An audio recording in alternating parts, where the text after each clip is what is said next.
So, gimana cara mengatasinya kalau saya tadi udah banyak yang ngobrol, ada perasaan kesepian dan itu lebih banyak di dalam diri kita atau di dalam kehidupan kita. Kan sebetulnya jawabannya banyak orang yang bahkan bilang ke saya, kan jawabannya sebenarnya gampang banget, cari teman aja gitu. Kalau lu kesepian ya cari teman aja, itu jawabannya kan. Kok ngapain sampai dibikin webinar? Jawabannya cari teman aja. Tapi apa iya semudah itu? Next. Karena dari psikolog kita akan bilang, menurut penelitian ada bias di pikiran kita sehingga seseorang yang ngerasa kesepian itu sulit buat terbuka. Kenapa? Kita mesti refleksi. Saat mulai berteman itu perlu keterbukaan. Dan saat kita terbuka, itu selalu ada kemungkinan buat sakit hati. Kemungkinan buat dikecewakan. Saya suka bilang analoginya gini. Saat kita berteman dan membuka diri sama teman, sama partner, sama pasangan, kita tuh kayak ngasih pisau, dan kita percaya itu pisau nggak buat tusuk kita. Itu pisau digunakan buat motong dan kasih makan kita. Gampangnya gitu. Tapi saat kita terbuka, itu tuh kita ngasih pisau loh ke orang lain yang bisa dia gunakan untuk hal baik ataupun hal buruk. Jadi saat kita ngasih hati kita lah, ngasih buka ruang buat kita sama orang, itu sebetulnya ada selalu kemungkinan buat disakiti.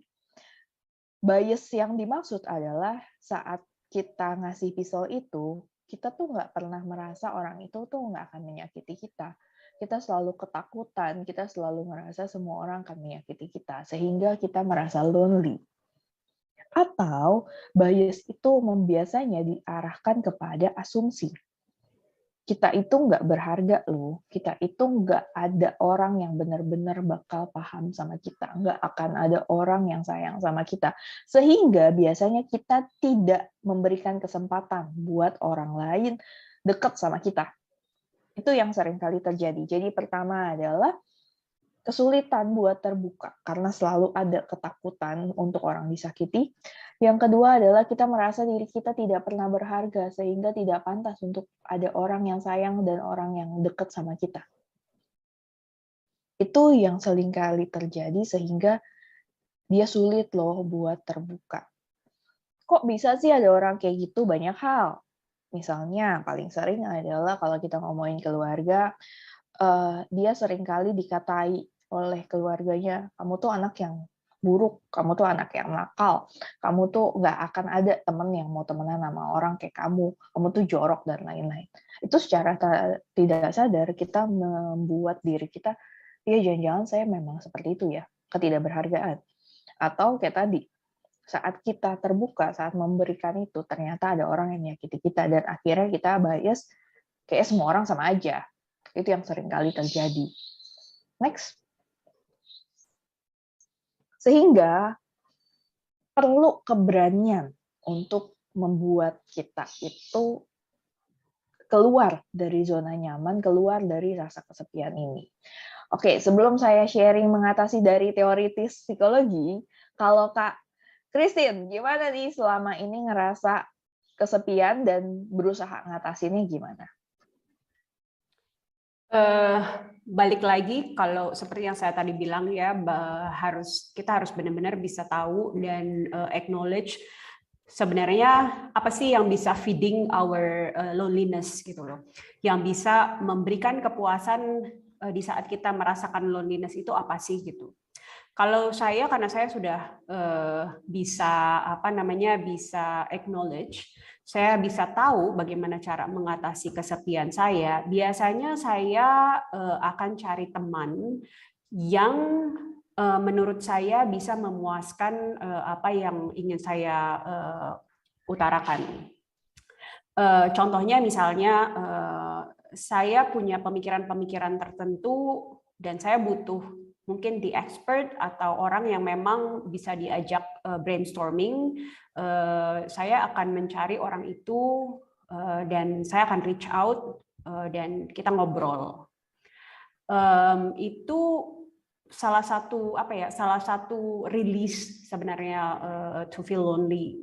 Mungkin juga payung besarnya itu tidak ada teman bicara. Tapi kan sebenarnya teman bicara yang seperti apa itu kan deeper meaning ya, itu lebih dalam lagi untuk bisa menyentuh emotion. Itu kita bicara soal feeling.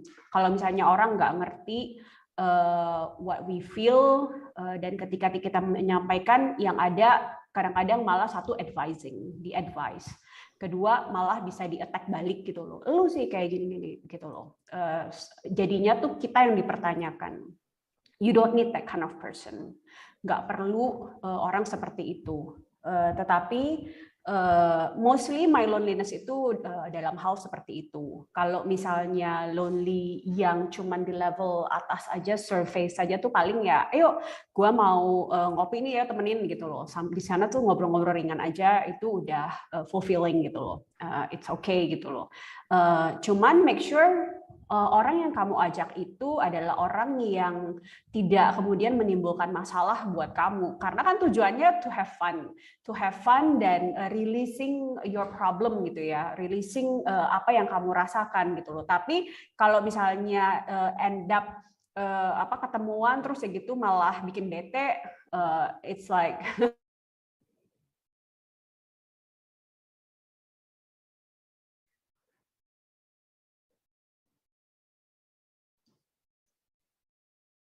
Halo Kak Christine. ya. Sorry suaranya terputus. Udah kedengeran belum? Masih putus-putus. Masih putus-putus ya. Ya, Yes. Aku sambung ke Kak Devi dulu ya Kak Christine. Oke, kan tadi Kak Christine udah menjelaskan tuh versi Kak Christine. Kalau dari Kak Devi, gimana sih sebetulnya cara ngatasinnya dari pengalaman Kak Devi? Oke, kalau saya biasanya saya cari tahu dulu penyebab kesepiannya itu apa ya gitu. Biasanya melalui meditation ya, and then biasanya saya akan go through beberapa pengalaman, kemudian saya identifikasi kira-kira apa yang menjadi penyebabnya dan saya rilis. Ya, itu salah satu cara ya. Yang kedua tentunya juga punya teman yang bisa diajak berbagi gitu ya. Mungkin kita nggak perlu teman satu kampung gitu, nggak usah gitu ya.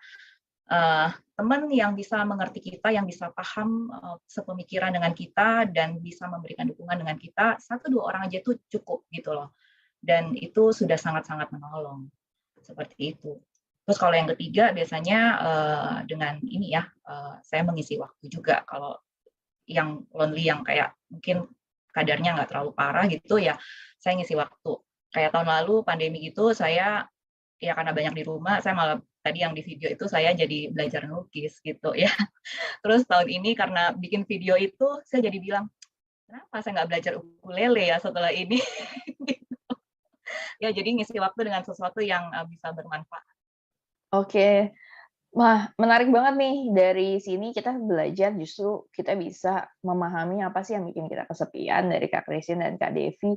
Dan selanjutnya itu tuh nggak menghentikan kita, jadi mencari tahu justru. Nah, dari Kak Christine, ada lagi yang mau ditambahkan, Kak? Tadi sempat terputus. Oh ya, enggak sih, kurang lebih seperti itu. Yang paling utama itu memang kita harus tahu, harus bisa acknowledge kesepian kita itu sebenarnya roots-nya apa sih gitu loh. Bagaimana kita bisa mengenali, kalau kita nggak mengenali maka pengobatannya juga very random gitu loh. Jadi kayak kita shooting banyak attacking problems yang mungkin not on the spot gitu loh, not on point. Jadi pengenalan akan diri kita sendiri itu sangat penting. Oke, thank you Kak. Oke, next. Nah, saya akan kasih tips-tips nih buat teman-teman yang merasa sendiri supaya kayak tagline kita, alone but not lonely. Oke, next slide. Gimana sih sebetulnya kita mengatasinya? Pertama, kita mesti mengakui dulu dan menyadari. Kita yang mana nih, alone apa lonely? Apa justru alone dan feel lonely? Gitu. Karena alone itu sendiri secara fisik. Nah, akui dan sadari dulu.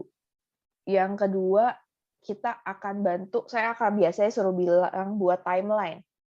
Mengingat masa lalu yang baik maupun buruk.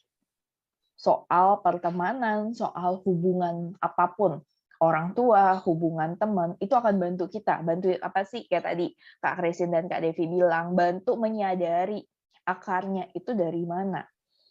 Yang ketiga, kasih kesempatan buat kita berubah. Ketakutan itu sangat wajar. Ketakutan akan sepi itu sangat wajar. Tapi kasih kesempatan buat kita berubah polanya nih. Polanya misalnya kita akhirnya menemukan, oke, kita ketakutan kayak tadi nih, relate banget. Saya ketakutan terhadap asumsi orang lain yang ngerasa kalau single tuh buruk banget gitu. Single tuh sepi banget, padahal fan-fan aja gitu, nggak apa-apa gitu. Oke, berarti kan sebenarnya yang kita takutkan adalah asumsi orang lain. Oke, kesempatan buat berubah apa? Ya, saya akan menunjukkan kayak I'm happy dan nggak apa-apa, bukan pura-pura ya. Beneran saya happy. Saya terkadang ngerasa sepi, but it's okay gitu. It's okay. Tapi saya masih punya teman-teman, saya punya keluarga, saya masih punya orang-orang yang saya sayang, bukan harus artinya pasangan. Jadi kita mesti memberikan kesempatan buat kita berubah. Atau saya tahu saya salahnya tuh karena kayak tadi, saya ngerasa saya menutup diri sama semua orang dan nggak memberikan kepercayaan buat orang buat deketin saya. Oke, bertahap dan berprogres selanjutnya. Nggak harus langsung temenan, enggak. Tapi oke, paling enggak saya berani nyapa orang deh, paling enggak saya basa-basi dulu deh, dan it's okay, apresiasi buat itu. Paling enggak saya ikut community dulu deh, coba aja dulu masuk pelan-pelan. Enggak akan langsung berhasil, jawabannya tidak. Orang sesimpel, kita temenan aja dari 10 orang gitu bisa tereliminasi 5 gitu kan. 5 lagi belum tentu nih, belum tentu mau jadi teman kita gitu. Jadi hubungan tuh dua arah, saat kita mau, orang lain belum tentu mau, dan it's okay gitu. Saat orang lain mau dan kita nggak mau, it's okay. Jadi saat kita mau dua-duanya berarti emang connect, gampang gitu. Karena kalau saya akan bilang biasanya seleksi alam tuh kalau temen. Dari 10 gitu tinggal 3 dan it's okay. Yang penting adalah kualitasnya. Next.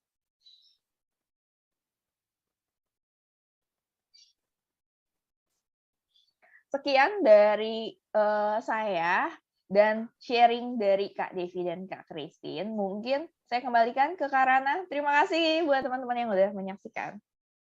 Terima kasih Mbak Herta, Mbak Christine, dan Sama-sama. juga Mbak Devi. Tadi tuh selama pemaparan materi, saya tuh di belakang kayak gini. Aduh, ini saya banget. Aduh, ini saya banget ya. Aduh, ini gue banget gitu. Yang paling benar-benar ngehit saya banget adalah ketika alone is a choice, but lonely is not. Jadi ya ketika kita memilih untuk alone and then we are happy, ya harusnya just go on gitu. Kadang-kadang society yang membuat kita depressed. Kayak ya actually kayak like family ya kan, terus lingkungan pertemanan kayak mana sih pasangannya, mana sih kok belum umur segini, belum ini kadang-kadang seperti itu. Dan tadi yang paling ngehit banget antara alone dan lonely itu adalah perbedaan wants and needs gitu loh. Saya semakin saya grow up gitu ya, apalagi saya sudah masuk around 30, itu saya udah bisa membedakan mana wants mana needs gitu. Ketika saya pengen oke deh, pengen punya pacar let's say, and then I'm trying to reach her, and then ketika sudah deket, loh kok I think I don't need this relationship gitu. Nah makanya ketika itu nggak bisa kita bebas untuk berbicara sama orang lain gitu kan, maksudnya kayak ya you know it's like banyak orang yang masih berpikir kayak oke, kita harus ada pasangan dan segala macam, tapi kalau misalkan memang kita memilih untuk single, why not gitu. Nah ini yang harus teman-teman akuin, bahwa kalau kita alone tapi nggak lonely, it's fine gitu. Dan alone itu is a choice gitu. Dan kalau di sini teman-teman juga butuh professional needs untuk someone to talk to atau misalkan someone to handle to, teman-teman bisa reach out di SehatQ, karena di SehatQ juga ada bagian untuk psikologinya, untuk bisa untuk bisa konsultasi. Dan mungkin buat teman-teman yang belum tahu apa itu SehatQ, nah SehatQ itu adalah platform kesehatan digital yang teman-teman bisa banget melakukan banyak hal di dalamnya, seperti chat dokter, bisa booking dokter juga, dan ada juga artikel kesehatan, dan juga bisa membutuhkan seperti obat-obatan, kalian bisa share, kalian bisa cari obat-obatan atau kebutuhan daily kalian, bisa pesan di sana, dan juga nanti bisa langsung obatnya sampai di rumah. Jadi nggak perlu kita keluar rumah, tapi dari SehatQ semua bisa kita kebutuhan kesehatan teman-teman semuanya bisa provided.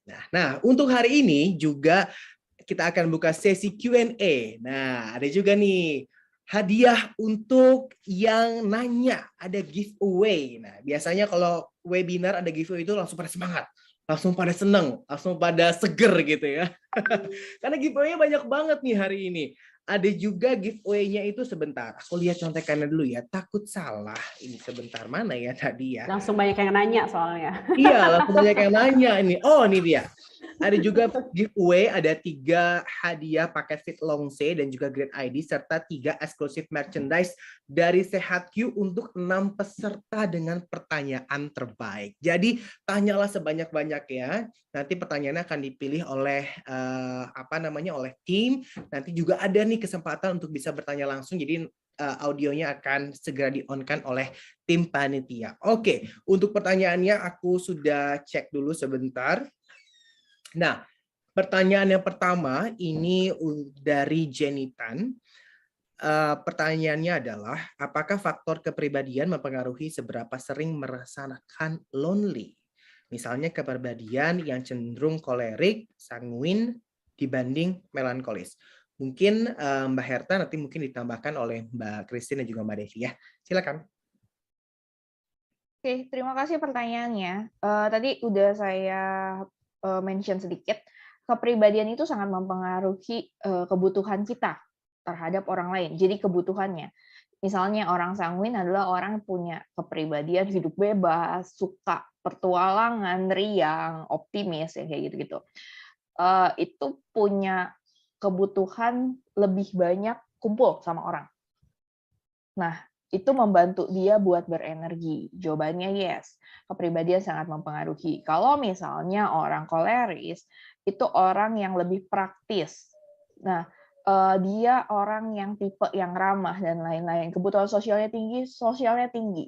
Nah, berbeda nih kalau orang yang pragmatis, lebih orang yang harmonis, lebih yang one-to-one. Kayak, ya udah satu cukup nih, nggak perlu rame-rame, yang penting damai, yang penting ada kasihnya, yang kayak gitu. Nah, kalau melankolis, yang rata-rata itu kayak pragmatis, mirip-mirip, untuk hubungan sosial ya. Untuk hubungan sosial adalah mencintai keluarga, mencintai teman, suka mencari hal-hal baru juga, tapi lebih kalau sosialnya lebih close, lebih kecil. Jadi gampangnya gimana? Small group sama large group-nya. Jadi tipenya biasanya ngomongin kesepiannya adalah kuantitinya.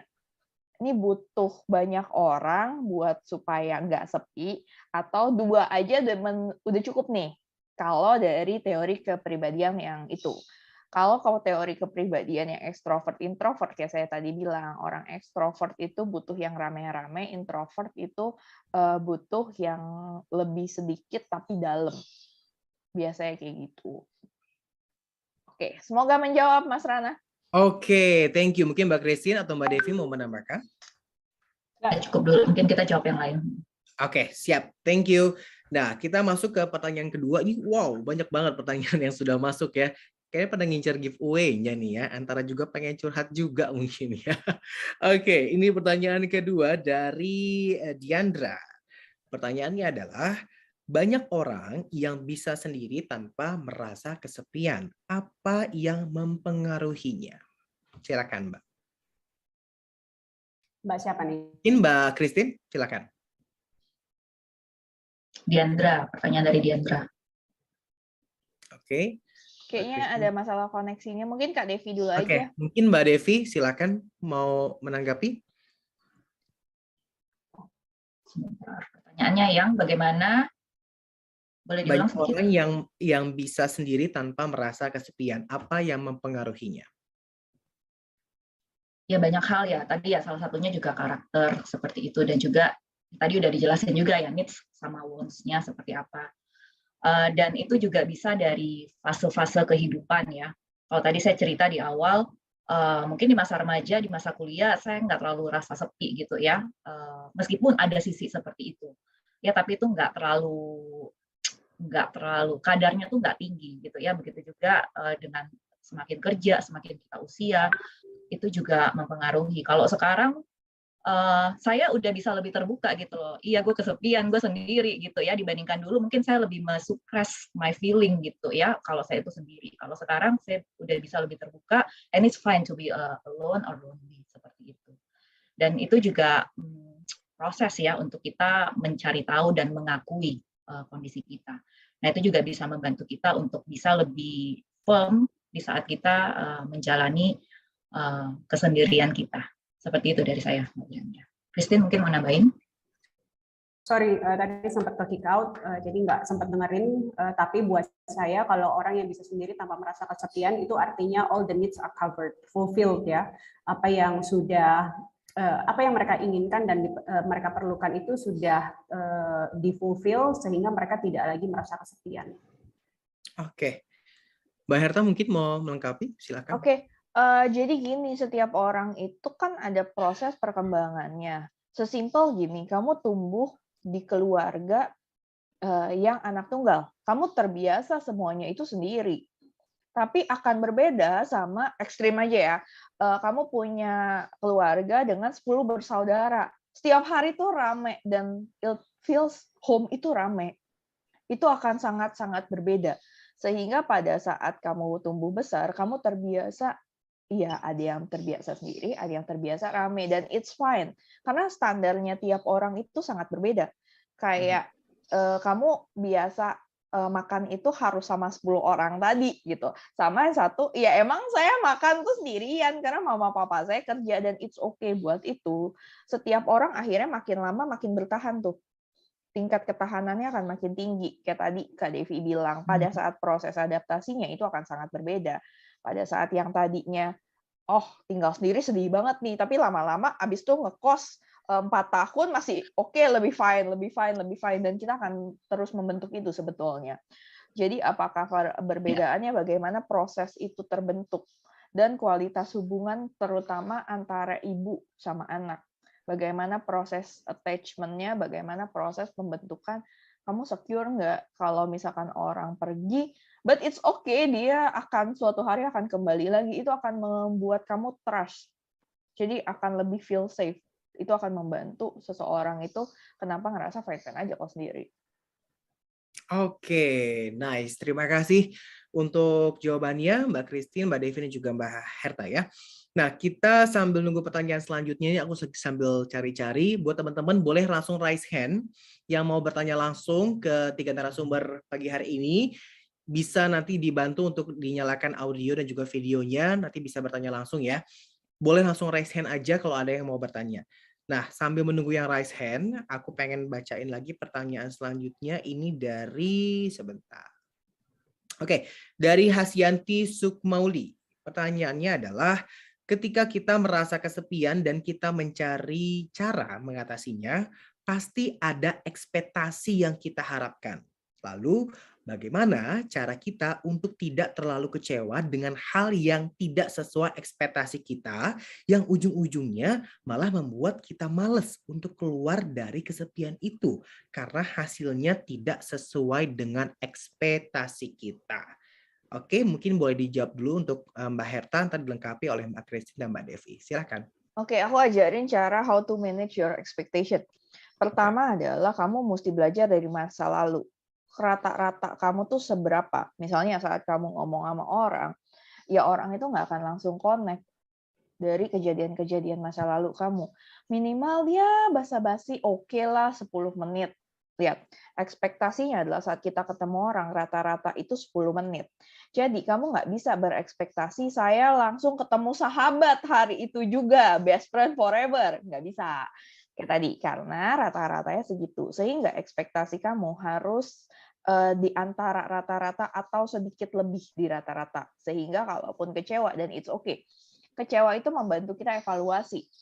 Apa ya ekspektasinya yang ketinggian, atau sebenarnya ekspektasinya udah sesuai nih sama rata-rata, udah standar nih. Terus ngomongin apa? Mungkin orangnya beda, kesempatannya beda. Saya ketemu orangnya pas lagi misalnya dinner meeting, itu akan sangat berbeda saat emang lagi mingle aja, ketemu temannya punya teman, punya temannya punya teman. Jadi kamu bagaimana akhirnya manage ekspektasi kamu dari rata-rata kejadian-kejadian sebelumnya, itu akan membantu kamu sehingga ekspektasi kamu lebih realistis. Aku akan bilang itu.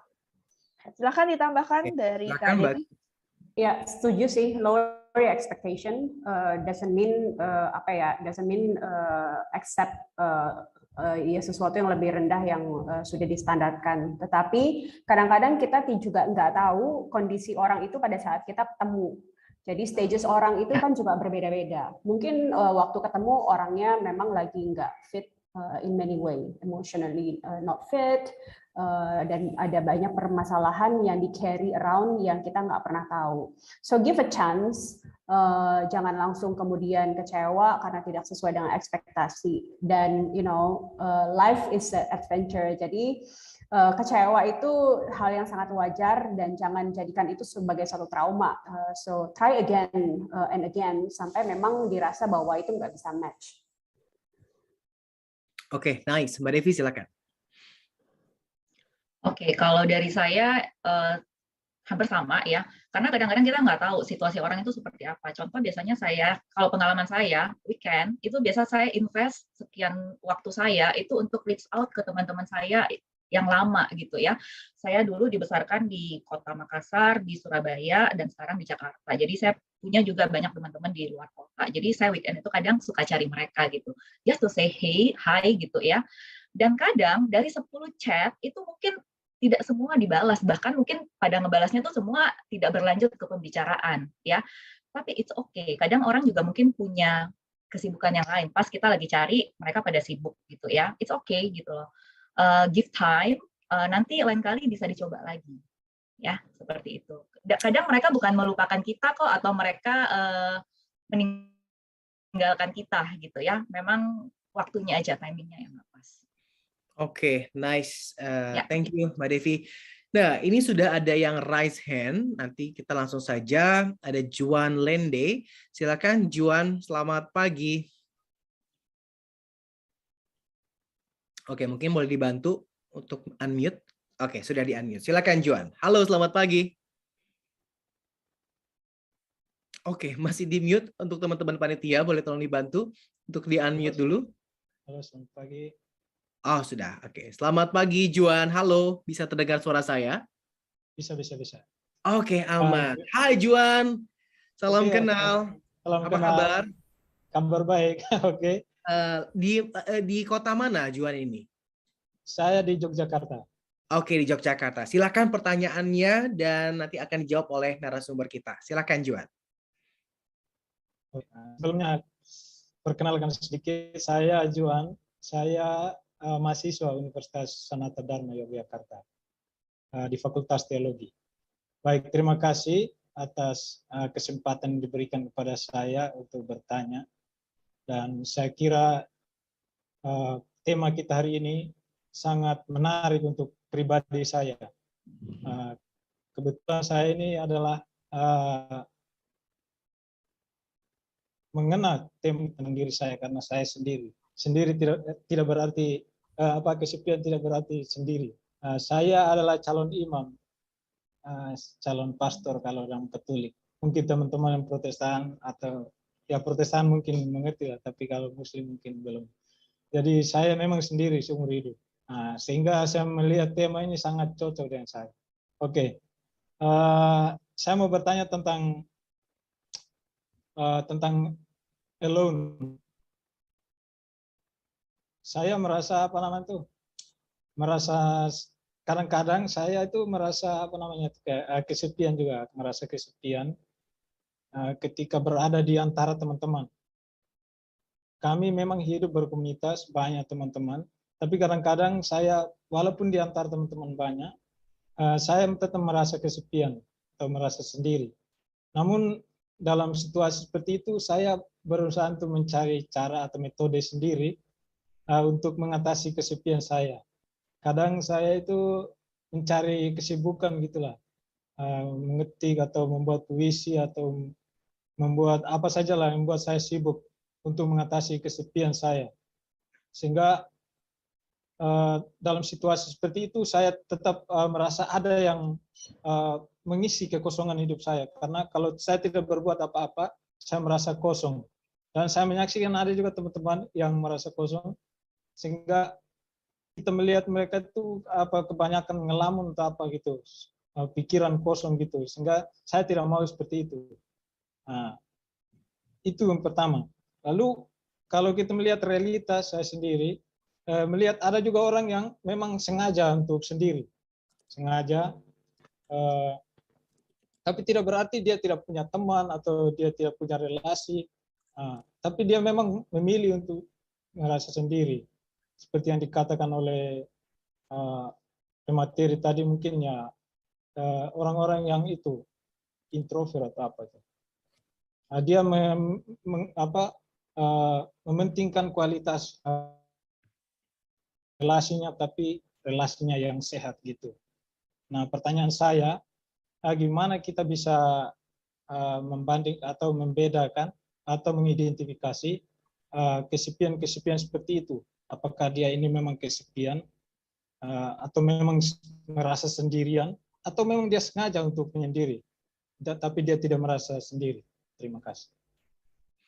Oke, thank you Juan pertanyaannya. Mungkin boleh langsung dijawab oleh Mbak Christine dulu, mungkin silakan. Saya menjawabnya secara general aja karena saya tidak bisa menjawab atas nama orang yang sengaja sendiri, apakah mereka kesepian atau tidak, itu mesti digali lagi. Karena seperti yang tadi Herta bilang bahwa alone is a choice, kesendirian itu adalah pilihan. Disengaja atau tidak, itu ada beberapa faktor yang bisa membuat mereka sengaja untuk memilih sendiri. Misalnya contohnya trauma akan punya hubungan yang lebih dalam lagi atau lebih dekat, sehingga mereka takut untuk berelasi lebih dalam lagi. Jadi mereka cenderung memilih untuk sendiri daripada nanti disakiti atau kecewa dalam satu hubungan. Atau ada orang yang juga karena sudah banyak istilahnya tuh apa ya, kayak tanggungannya, pekerjaannya sudah banyak, responsibility-nya, tanggung jawabnya juga udah banyak, tidak mau ditambahi dengan problem yang lainnya. Karena hubungan itu sangat menguras energi, hubungan itu bisa drain secara emosional, sehingga orang pilih untuk tidak di dalam hubungan yang lebih personal lagi atau yang lebih dalam lagi. Jadi memang banyak sekali faktor-faktor kenapa orang itu ingin sendiri. Merasa kesepian atau tidak hanya mereka yang tahu. Kalau misalnya seperti Pak Juan tadi bilang kadang merasa kesepian, mungkin ada baiknya cari tahu kenapa dan bagaimana perasaan itu pada saat datang. Apa sih sebenarnya yang dibutuhkan? Apakah perlu cukup teman bicara atau misalnya hanya keluar sejenak dari pekerjaan dan nggak cuma melulu bicara soal pekerjaan gitu ya, mungkin itu bisa membantu juga. Itu yang harus diketahui oleh Pak Juan sendiri gitu, mencari tahu apa yang menjadi solusinya yang terbaik. Tapi kalau Pak Juan sudah mengenali bahwa Pak Juan itu merasakan loneliness, itu adalah hal yang sudah cukup baik karena sudah bisa mengakui dan meng-acknowledge perasaan yang ada itu. Tinggal dicari tahu akar permasalahannya, bagaimana cara mencari solusinya. Oke, thank you Juan, thank you Mbak Christine. Terima kasih. Karena keterbatasan waktu, kita buat cepat aja mungkin ya. Jadi ntar kita pertanyaan selanjutnya dijawab oleh Mbak Herta, ntar selanjutnya dijawab oleh Mbak Devi. Oke, thank you Mbak Christine. Nah, kita langsung ke pertanyaan selanjutnya ini dari Ellen. Pertanyaannya adalah bagaimana agar seorang teenager yang berada di tengah krisis kepercayaan diri tidak sampai merasa lonely. Mungkin boleh dijawab oleh Mbak Herta, silakan. Oke, buat pertanyaannya terima kasih. Teenager itu sering banget merasa lonely. Kenapa? Teenager mesti dipahami gini, perkembangan remaja adalah perkembangan yang sangat penting untuk terkoneksi sama peer. sama rekan-rekan sebayanya atau teman-teman seusianya. Jadi bagaimana sih di pas saat pandemi ini supaya tidak, pertama bisa dengan orang tua ataupun keluarga di sekitarnya. Tanya apa yang dia rasain dan lain-lain. Tapi orang tua bisa jadi teman, bisa, tapi tidak 100% jawabannya. Tapi mulailah belajar ngerti apa yang dia sukain. Jadilah pendengar yang baik, itu akan sangat-sangat membantu. Yang kedua adalah gunakan teknologi yang saat ini. Coba gathering sama teman-temannya di Zoom. Coba ajak kayak ikut-ikut komunitas, ikut-ikut lomba, ikut-ikut sharing, ikut-ikut webinar, ikut-ikut support group, bahkan volunteer. Karena banyak banget, dan itu tuh sekarang bisa online. Itu akan membantu explore diri dan membantu sebetulnya terkoneksi sama teman-temannya. Yang selanjutnya saya tuh nggak banget kayak bukan yang kayak say no to game. Nah, game itu juga sangat membantu karena akhirnya kalian tuh punya komunitas sendiri. Tentunya tidak terus-terusan. Tapi itu tuh salah satu pintu masuk untuk ada komunitas dan ada teman-teman sehobi. Kalau mereka suka main game, coba main gamenya itu explore yang nggak sendiri. Dan explore yang tim, jadi bisa ikut lomba, jadi bisa ikut sama teman-temannya, gitu sih. Oke, siap. Terima kasih Mbak Herta jawabannya. Langsung ke pertanyaan selanjutnya, ini dari Irwan Tanriadi. Pertanyaannya, gimana cara mengatasi kekhawatiran saat memulai hubungan pertemanan? Mungkin Mbak Devi bisa dijawab, silakan. Kalau dari saya ya keep open mind lah ya. Tidak semua orang yang kita temui itu bisa menjadi teman kita, atau tidak semua. Misalnya saya pengen berteman sama Mas Rana, tapi Mas Rana mungkin kurang klop nih sama saya. Ya udah nggak apa-apa, kita cari yang lain lagi. Kita juga mesti sadar ya bahwa menjalin hubungan itu butuh dua pihak ya, butuh dua pihak, dan banyak sekali faktornya. Biasanya juga kecocokan pemikiran atau hobi, atau kadang juga ada chemistry. Just try ya. Jadi kadang saya juga ketemu dengan beberapa teman, ajak keluar makan gitu, tapi nggak semua teman itu bisa sering-sering keluar lagi bareng gitu ya. Mungkin nggak terlalu cocok, ya udah nggak apa-apa. Mungkin ya teman yang biasa aja, tapi mungkin dengan teman yang kita bisa berbagi lebih dalam, kita harus memupuk ya. Hubungan pertemanan itu harus dipupuk, harus dibangun ya. Itu tidak terjadi begitu saja. We need to invest our time di sana ya. Cari melalui WA, ngobrol, atau spend time buat ngobrol, dan jangan pernah gunakan kata-kata sibuk itu sebagai alasan ya, karena itu udah kayak barrier gitu ya. Tapi kita juga mesti proaktif ya. Oke. Proaktif kata kuncinya teman-teman ya. Jadi kita jangan memaksakan orang lain kalau nggak cocok sama kita, ya sudah, kita harus bisa bisa menyadari akan hal itu. Itu nggak semuanya orang dipaksakan untuk bisa fit in sama kita. Gitu. Oke. Selanjutnya mungkin pertanyaan dari 2CS. Ini untuk Mbak Christine. Apakah normal apabila orang itu secara sadar feeling alone dan lonely tetapi dia tidak mau mengakuinya? Silakan Mbak Christine. Normal atau tidak, sangat normal. Most of us itu always in denial stage, karena satu, kita tidak suka kalau misalnya kita itu problem gitu loh. Kita itu have problem. Kita itu tidak mau mengakui bahwa ada hal-hal yang terjadi dalam hidup kita tidak populer gitu loh, yang bisa menjadi omongan orang gitu, misalnya lu kesepian gitu loh, kasihan banget sih lo gitu. Itu kan sesuatu yang tidak mau kita dengar. Jadi normal banget untuk kita in denial. Kalau misalnya udah sadar bahwa in denial, ya di klik button denialnya aja supaya undenial dan bisa mencari solusinya. Oke, jadi harus ada bisa klik buttonnya ya teman-teman ya. Jadi kalau misalkan lagi denial, ya sudah gitu. Tapi kita harus undenial lagi gitu. Karena ya mau sampai kapan kita denial terus ya Mbak Christine ya? Betul. Gitu, kita hanya mengulur-ngulur waktu saja. Gitu. Oke, thank you Mbak Christine. Dan pertanyaan terakhir teman-teman, sorry banget karena waktunya juga sangat terbatas sekali. Ini aku bacain pertanyaan terakhir untuk Mbak Herta. Pertanyaannya dari Pak Cenando. Pertanyaannya adalah, Mbak, bagaimana bisa survive ketika kamu ditinggalin 2 orang yang hari-hari adalah teman bicara kamu. Pertama, I lost my mom. Kedua, I'm divorced. Mau cari teman kadang selalu ada trust issue. Dan di saat kadang udah ada teman malah ngerasa takut dia pergi. Apakah itu sebuah kenormalan? Silakan Mbak Herta. Oke, jawabannya adalah begini. Pertama saya akan mengucapkan I'm so sorry kamu harus mengalami hal yang ini. Tapi kalau kamu tanya gimana supaya kuat, kamu sudah kuat sampai sejauh ini. Saya akan bilang gitu. Saat kamu bisa sharing dan saat kamu bisa nanya gini, kayak kamu udah orang yang sangat kuat. Jadi percayalah bukan bisa kuat, saya sudah kuat. Itu penting buat kamu. Sehingga gimana caranya? Kalau ditanya apakah kenormalan? Jawabannya normal karena kamu baru di 2 kali ditinggalkan dan itu orang-orang yang dekat sama kamu. Normal pada saat tertentu. Dalam artian kamu fase ini sangat normal, tapi kamu nggak bisa terus-terusan begini, pahami itu. Sehingga apa yang mesti dilakukan? Perpisahan akan selalu ada, dan itu fakta yang menyakitkan. Saat kamu ketemu orang, kamu nggak akan bisa bilang, dia akan selamanya sama saya. No. Suatu hari kita pun akan meninggal. Itu faktanya. Orang itu meninggal ataupun kita akan meninggal, kita bisa berubah pikiran, orang itu bisa berubah pikiran. Apapun itu. Manusia itu selalu berubah. Menakutkan, yes. Tapi kamu harus memahami, kamu pun grow, berkembang.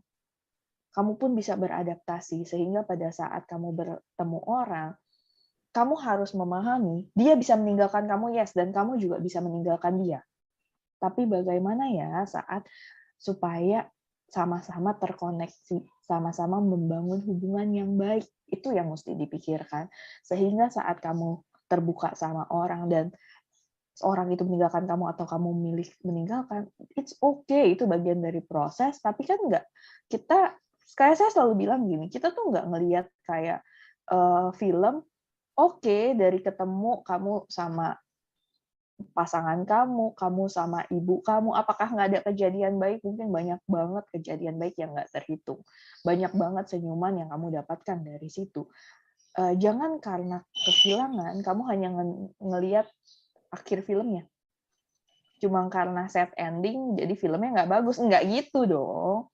Kamu harus ngelihat semua prosesnya. Dari pengalaman kamu sama ibu, mungkin banyak banget hal yang kamu bikin kamu happy, bikin kamu merasa dicintai. Dan ingat itu, saat kamu dengan suami kamu yang walaupun akhirnya divorce, percaya kamu memilih dia suatu hari itu menikah, pasti ada positifnya. Dan belajar dari sana, sehingga pada saat kamu bertemu dengan orang baru, kamu mengalami perpisahan, yes, tapi mungkin kamu akan melewatkan juga 1000 kebahagiaan di situ. Jadi saya akan bilang mindset-nya netral dulu. Gitu. Oke, thank you Mbak Herta. Thank you juga Nando atas pertanyaannya. Mungkin Nando bisa ikut webinar sesi selanjutnya ya, biar kita bisa dalam lagi tentang grieving, tentang juga bagaimana menghadapi kehidupan ke depannya. Dan last word mungkin dari ketiga narasumber untuk closing statement secara singkat, boleh dimulai dulu dari Mbak Christine, silakan. Being alone dan lonely itu very human banget.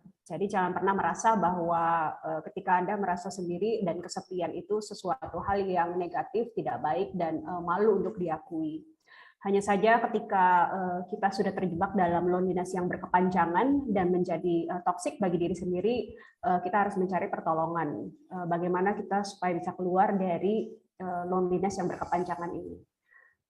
Kita semua ada di sini yang bisa membantu, dan ada juga orang-orang di sekeliling Anda yang pasti bisa membantu untuk bisa keluar dari loneliness itu.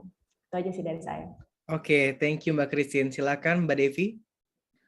Kalau dari saya, selalu ada paradoks dalam loneliness ya. Di satu sisi loneliness itu merupakan alarm, karena kita merasa kita butuh untuk bertemu dengan orang lain, tapi di satu sisi kita juga ingin sendiri gitu ya.